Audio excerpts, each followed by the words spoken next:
আসসালামু আলাইকুম। আজকের ভিডিওতে আমরা হটস্পটের কিছু সেটিং দেখব।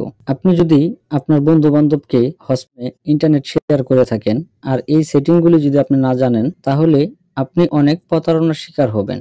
হটস্পট যেমন বন্ধু-বান্ধবদেরকে ইন্টারনেট শেয়ার করার জন্য দিতে হয়, তেমনি আপনার মোবাইলের ইন্টারনেট বাঁচানোর জন্য এই সেটিংগুলি জানাটা খুবই জরুরি। তো আমরা যখন কাউকে ইন্টারনেট শেয়ার করি তখন আমরা কি করি, আমাদের হটস্পট অপশনে যাই। হটস্পট অপশনে গিয়ে সর্বপ্রথম আমরা কি করি, এই হটস্পট এটা অন করে দিই। অন করে দেওয়ার পর এখানে আমরা পাসওয়ার্ড সেট করে দিই। পাসওয়ার্ড সেট করে আমরা সেই পাসওয়ার্ড সহ আমাদের ফোনের নামটা ওয়াইফাই এর মাধ্যমে শো করে বন্ধুকে কানেক্ট দিয়ে দিই চালানোর জন্য। এখন দেখা গেছে যে আপনার ফোনে মেগাবাইট আছে কম থাক বেশি থাক সেটা বিষয় না, দেখা গেছে আপনার বন্ধু আপনার কাছ থেকে ইন্টারনেটের পাসওয়ার্ড নিয়ে হটস্পটের পাসওয়ার্ড নিয়ে আরো দুইজনকে দিতে পারে। এটা হচ্ছে একটা বড় প্রবলেম। কিন্তু এরকমও হতে পারে সে বলছে যে একটু ফেসবুক চালাবে, সে কিছু ইন্টারনেট ব্রাউজিং করবে, কিন্তু একটা মুভি ডাউনলোড দিয়ে বসে আছে। সেই ক্ষেত্রে আপনার দেখা গেছে যে আপনার ফোনে এমবি শেষ হয়ে অনেক সময় আপনার সিম থেকে টাকাও কেটে নিতে পারে। তো এজন্য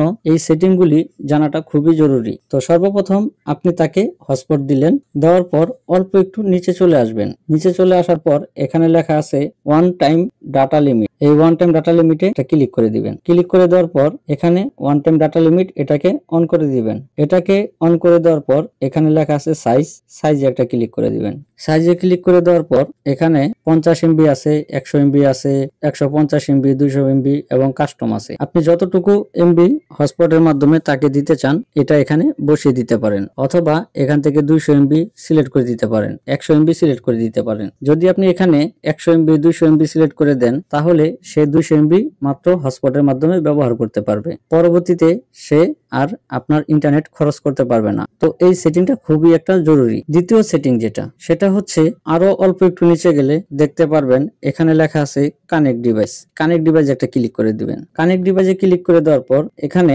আপনি চাইলে ডিভাইস লিমিট করে দিতে পারেন। আপনি একজনকে দিবেন, সে যদি আরো দুই একজনকে দিতে চায় বা আপনার পাসওয়ার্ড যদি কেউ জেনে যায় তারপরও সে কানেক্ট দিতে পারবেন। আপনি এখান থেকে যদি একজনকে দেন তাহলে 1 করে দিবেন, দুইজনকে দিলে 2 করে দিবেন, এভাবে এখান থেকে ডিভাইস কানেক্ট করে দিবেন। 3 নাম্বার আছে ব্ল্যাক লিস্ট। যদি আপনার অজান্তে কেউ আপনার অনুমতি ছাড়া আপনার কোনো বন্ধুর কাছ থেকে স্ক্রিন শেয়ারের মাধ্যমে সে পাসওয়ার্ড নিয়ে থাকে, আপনি তাকে এখান থেকে ব্লক করে দিতে পারবেন। 4 নম্বরে আছে আমাদের অনেক সময় কম্পিউটার থাকে, ল্যাপটপ থাকে, কিন্তু ইন্টারনেট যদি না থাকে বা মডেম যদি না থাকে অনেক সময় ইন্টারনেট চলে যায় কিন্তু মোবাইলে এমবি আছে। যদি আপনার ল্যাপটপ হয়ে থাকে, ল্যাপটপে যদি ব্লুটুথ থাকে, এখানে এই ব্লুটুথ অপশনটা অন করে দিবেন এবং ল্যাপটপের ব্লুটুথ দিয়ে এটার সাথে কানেক্ট করে ইন্টারনেট ব্যবহার করতে পারবেন। 4 নম্বরে যে অপশনটা আছে সেটা হচ্ছে ইউএসবি থ্রেডিং। এটা আপনার কম্পিউটার বা ল্যাপটপে একটা ইউএসবি কেবল লাগাবেন এবং সেই ইউএসবি কেবল মোবাইলের সাথে কানেক্ট করবেন। কানেক্ট করার পর এখানে এটা শো করবে। এটা শো করার পর এটাকে অন করে দিবেন।